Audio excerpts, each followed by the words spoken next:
নমস্কার, সবাইকে আমার চ্যানেল স্বাগত এবং অনেক অনেক ভালোবাসা। তো সবাই কেমন আছো? আশা করি সবাই খুব ভালো আছো। আর আমি খুব ভালো নেই, কারণ এখন প্রচুর প্রচুর গরম। তো ব্লগটা আমি আগের দিন সন্ধ্যেবেলা থেকেই শুরু করেছি, ভাবলাম তোমাদের একটু বড় মার দর্শন করিয়ে দেব। কিন্তু এখানে এসে দেখি প্রচুর ভিড়, তাই তোমাদের আর দর্শন করাতে পারলাম না। এই দেখো প্রচুর এখানে ভিড়। তো আমার দিন যেমন শুরু হয়, ওই 1 কাপ এনার্জি ড্রিঙ্ক আর মেয়েকে এখানে দিয়েছি দুধ কর্নফ্লেক্স। তো এটা খেয়েই এখন আমি দিন শুরু করব। তো এটা খেয়ে এখন যাব আমি রান্না। তো রান্না সেরকম আজকে কিছু নেই। এখানেই দেখো ভিন্ডি ভেজেছি, আর এখানে একটু করেছি হচ্ছে লাউ ডাল, আর এখানে করছি হচ্ছে একটু ডাঁটা দিয়ে আলুর তরকারি।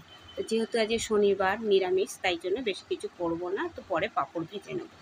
তো এখানে রান্না বান্নার পর এদিকে আমার ঘরের কাজও হয়ে গেছে। তো বেড কভারটাকে চেঞ্জ করে বালিশের কভার টভার চেঞ্জ করে দিয়েছি, তো ওগুলো কেচে এবার আমি স্নানে যাব। তো স্নান করে এসে তোমাদের সাথে কথা বলছি।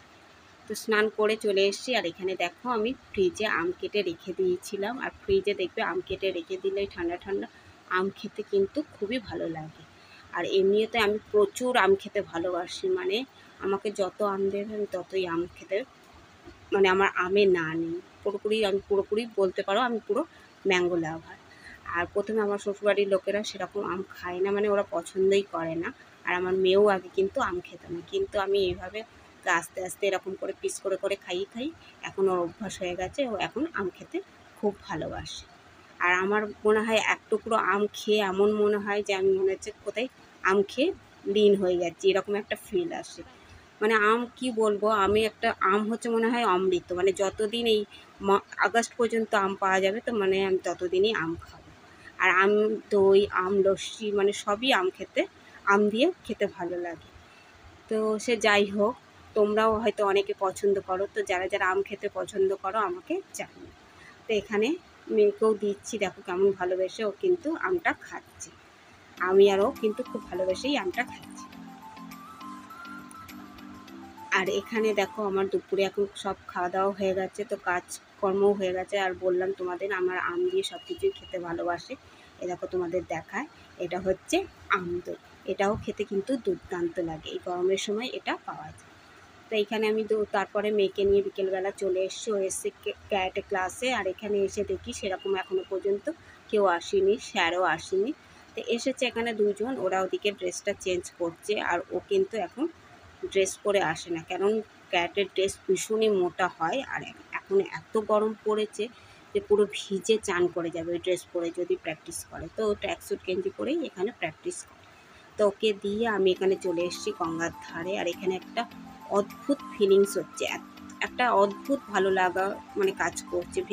আমার পেছনে কিন্তু প্রচুর লোক, প্রচুর দোকান বাজার, মানুষের কিন্তু ওইদিকে আমার আমি এইদিকেই এক দৃষ্টে তাকিয়ে রয়েছি, মানে একটা অদ্ভুত ফিলিংস আসছে আমার মধ্যে।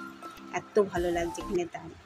তো তারপরেও আমি চলে এসেছি মায়ের সাথে দেখা করতে। আর এই জায়গাটাও দেখো এরকম গাছপালা দিয়ে ঘেরা, আর পুকুরটাকেও ঘিরে দিয়েছে এখানে পৌরসভা থেকে। আর এখানে প্রচুর গাছপালা রয়েছে, আমার শ্বশুরবাড়ির ওদিকে সেরকম গাছপালা নেই। কিন্তু এই জায়গাটা হচ্ছে তোমার 2 মিনিটের পর স্টেশন, এই রাস্তা দিয়ে বেরোলেই বাদিকে ঘুরলেই স্টেশন, কিন্তু তবু এই জায়গাটা এত সুন্দর। তো চলো মায়ের সাথে দেখা করে নিই, তারপর তোমাদের সাথে কথা বলছি। আর এখান থেকে মায়ের সাথে দেখা করে যাওয়ার সময় এখানে দেখছি একটু নতুন মল ওপেনিং হয়েছে। তো এখানে আছেই দেখো স্টাইল বাজার আছে, এম বাজার আছে। তো আবার এখানে তার পাশেই আবার এখানে এখানে আরেকটা এই দেখো বাজার মেট্রো বলে আজকে একটা মল এখানে উদ্বোধন হলো, গ্র্যান্ড ওপেনিং। তো এর ভেতরে আছে হচ্ছে এই দেখো বাজার মেট্রো, তো এর ভেতরে ভি মার্টও আছে।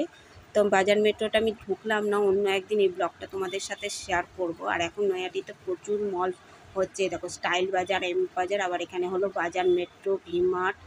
তো ওইদিকে স্টেশনের ওইদিকে আছে তোমার বাজার কলকাতা, জুডিও, ট্রেন্ডস, মানে প্রচুর।